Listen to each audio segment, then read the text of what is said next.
Assalamualaikum warahmatullahi wabarakatuh. Salam sejahtera untuk kita semua. Puji syukur atas nikmat yang Tuhan limpahkan sehingga kita dapat berkumpul dalam kesempatan kali ini.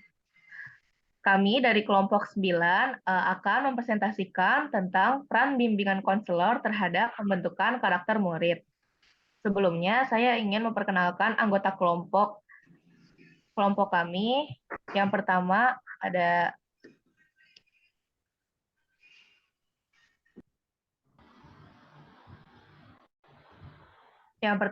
Azmi Falah, yang kedua ada saya sendiri, Dina Nurhaliza, yang ketiga ada Fahad Umar Mawardi, keempat ada Gita Gayatri, kelima ada Muhammad Satria, keenam ada Raihan Ibnu Azhar. Untuk slide selanjutnya akan dibacakan oleh saya sendiri.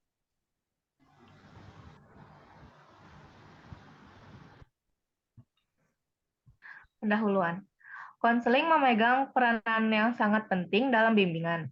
Sering disebut sebagai jantungnya dari bimbingan, konseling sebagai inti bimbingan, konseling sebagai pusatnya bimbingan. Sebab dikatakan jantung, inti, atau pusat karena konseling ini merupakan layanan atau teknik bimbingan yang bersifat terapeutik atau bersifat menyembuhkan.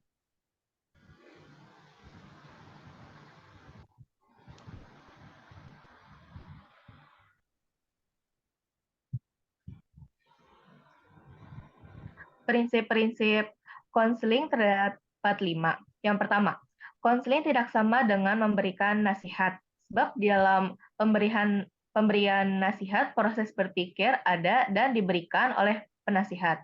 Sedangkan dalam konseling, proses berpikir dan pemecahan ditemukan dan dilakukan oleh klien sendiri. Yang kedua, konseling mengusahakan perubahan-perubahan yang bersifat fundamental, yang berkenaan dengan pola-pola hidup. Yang ketiga, konseling lebih menyangkut sikap daripada perbuatan atau tindakan. Yang keempat, konseling lebih berkenaan dengan penghayatan emosional daripada pemecahan intelektual. Yang kelima, konseling menyangkut juga hubungan klien dengan orang lain.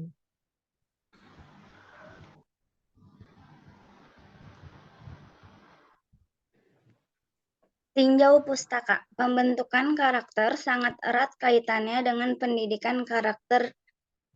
Definisi pendidikan karakter adalah sebuah usaha untuk mendidik anak-anak agar dapat mengambil keputusan dengan bijak dan mempraktekkan dalam kehidupan sehari-hari, sehingga mereka dapat memberikan kontribusi yang positif kepada lingkungannya.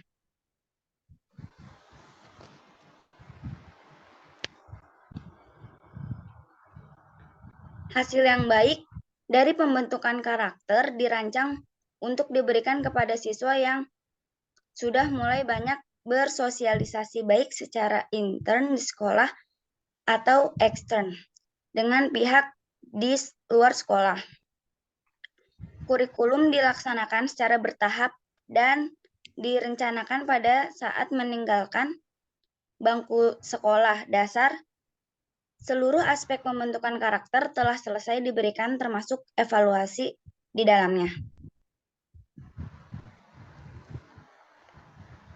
Selanjutnya ada metode penelitian. Metode penelitian yang digunakan dalam penelitian ini adalah kualitatif. Dalam penelitian kualitatif, laporan penelitian akan berisi kutipan-kutipan data untuk memberi gambaran dalam bentuk penyajian laporan.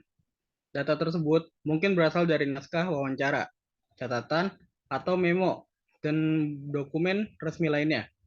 Berdasarkan tujuan penelitian, permasalahan yang akan dikaji pada penelitian ini bersifat pendidikan.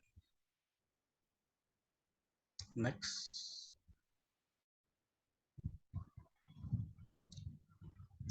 Hasil dan pembahasan.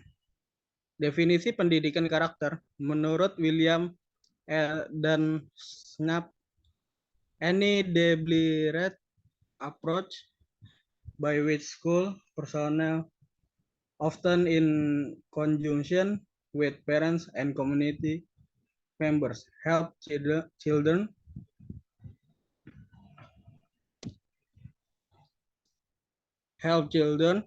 and youth become caring, principled, and responsible.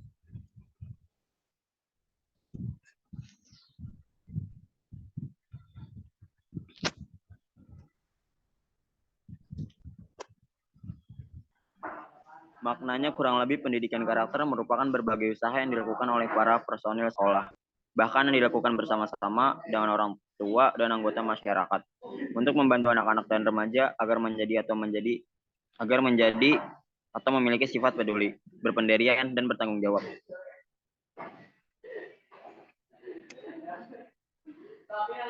Next.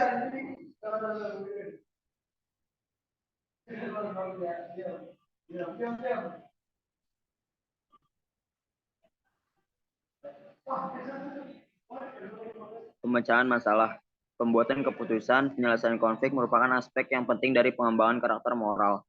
Oleh karena itu, di dalam pendidikan karakter, semestinya memberikan kesempatan kepada siswa untuk mengalami sifat-sifat tersebut. Secara langsung, secara khusus, tujuan pendidikan moral adalah membantu siswa agar secara moral lebih bertanggung jawab, menjadi warga negara yang lebih berdisiplin. Next.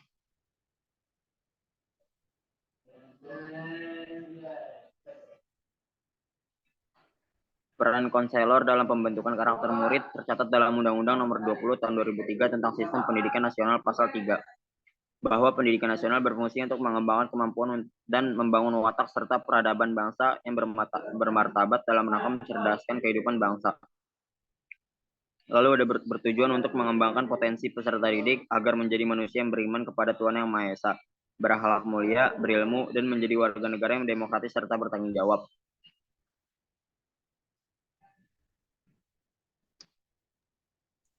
Oke, dari hal tersebut nampak bahwa satu, pendidikan bukan sekedar berfungsi sebagai media untuk mengembangkan kemampuan semata, melainkan juga berfungsi untuk membentuk watak dan peradaban bangsa yang bermartabat. Dua, ada pendidikan watak atau karakter tidak bisa ditinggalkan dalam berfungsinya pendidikan. Next.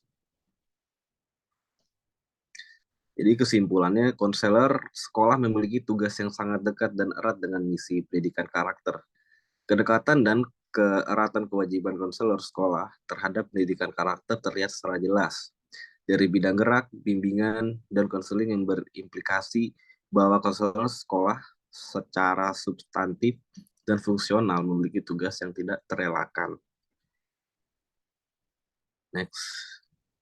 Oleh karena itu, konselor sekolah di Indonesia baik secara langsung maupun tidak langsung berkewajiban menyelenggarakan program pelayanan bimbingan dan konseling yang bernuansa nilai-nilai pendidikan karakter. Di samping itu, konselor harus menyiapkan diri untuk melakukan koordinasi dan sinkronisasi sebagai bentuk dari pelaksanaan pembentukan karakter. Ya, sekian dari kelompok kami. Terima kasih.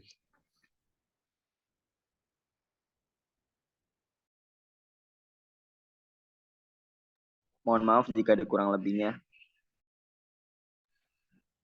Assalamualaikum warahmatullahi wabarakatuh.